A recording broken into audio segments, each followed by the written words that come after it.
Hi, new location, new light. I'm Rob Snow. I'm going to take you through this tutorial. It's an update from one that I wrote on my blog, and I'm going to actually just do a video version today because basically people like to see things in action rather than following the instructions on the written version. Involves Illustrator. Now this is one of my illustrations that I did some years back, and you can probably guess I've hand drawn all these paths. I didn't use stroke, and it was before we had the stroke tool in CS5, so I hand drew them all, and when I submitted it to some stock sites, they reject them. Basically, one of the issues they had was that there was open paths, especially in these areas and in fine details, and the old-fashioned way before I found this little technique was to go through each single path on the layers menu and see if it was open or closed. That could take a long time, especially when there's over 10,000 paths in your illustration. So I found three techniques to help you find open paths, and I'm going to use this tutorial to show you how to do it. One's already built into Illustrator, and two are plugins and scripts you can find on the internet, and I'll show you where you can get those. Okay, so I'm going to get started. Let me just quit that. What I will do is make a generic simple illustration just to give you the point about this. First of all, though, you'll notice I've got my Illustrator presets and plugin folder ready. I'm going to download these plugins and scripts so you know where to put them. Okay, first of all, the script you can get from I'll put it at the end of the actually I'll put it on text on the video, but I've already got it on my blog, so if you wanted to visit that, you can do. That's the script downloaded, and now there's this thing called select menu. Okay, and one of the things it does is it finds open paths or closed paths. Okay, it's available for CS3 to 5, so if you're using earlier you have to look down here. Okay, it's available for Mac and PC, but this is one we want if you want CS5 Macintosh. So I'm going to just download it quickly. Quit that. Just whilst I'm doing that, this is my tutorial that I talked about. Okay, so if you want to visit that, you can visit the link in the YouTube description, or I'll post it at the end of the actual tutorial. Okay, so I'll quit that now. Right, so what we need to do is just open both of those.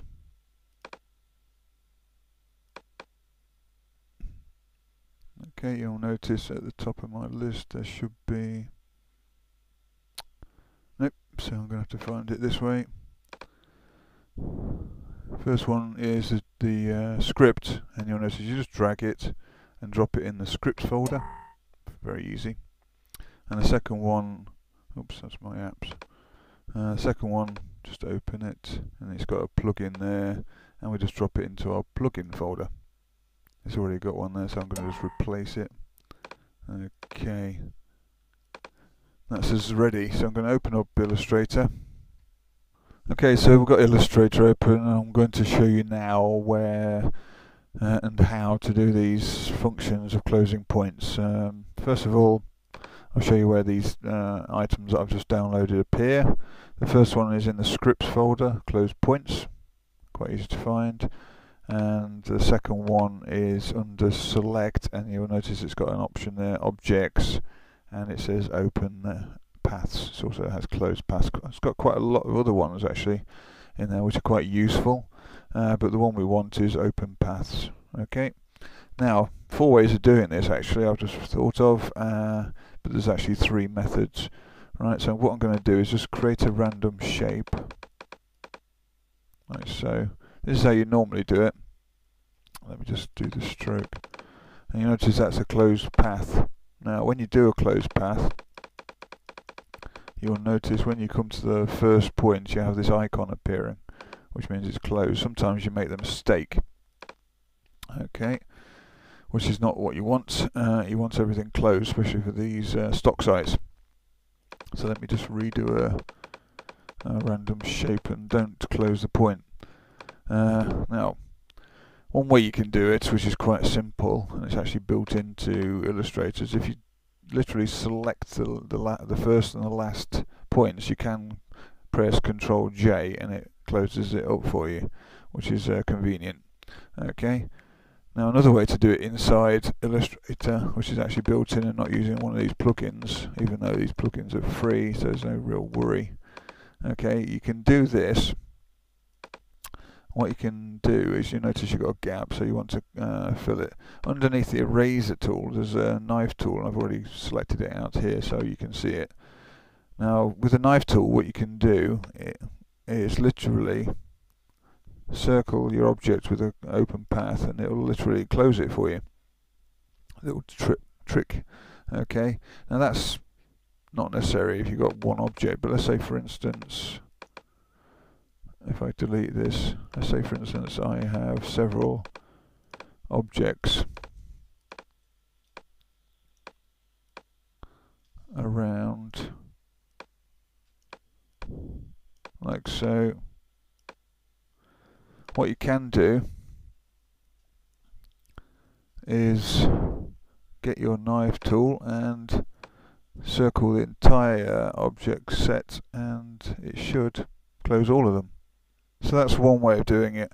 Now, these tutorials and scripts I've downloaded, the way you can now manipulate those is this method. Not built in, as I said, you have to download them and install them, but they are free. So basically, what we have here, okay, is an object with open paths, okay, open points. What I can do is go to my script and press the close points, and nothing happens. So you have to be aware that with this script, if you have lots of them in a file, you have to basically select the entire image and then do this. Basically select close points, and it closes the points for you. Okay, I'll just do that example again with multiple ones just to show you how it works, like so. Okay, I've got 4, that's good enough. Let's just move that so I can see the points. Select all 4, go to scripts, close points, and it closes all the points for you. Right, the final method, let's just make another one.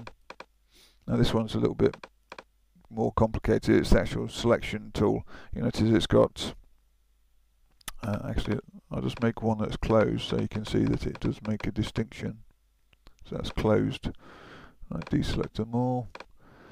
Now if you go to select objects and it says open paths, you notice it just selects the one that actually has the open path, and then obviously you can do the command J, or you can run that script if you want to. Now that helps if you've got big files with lots of different open paths or possible open paths on the image.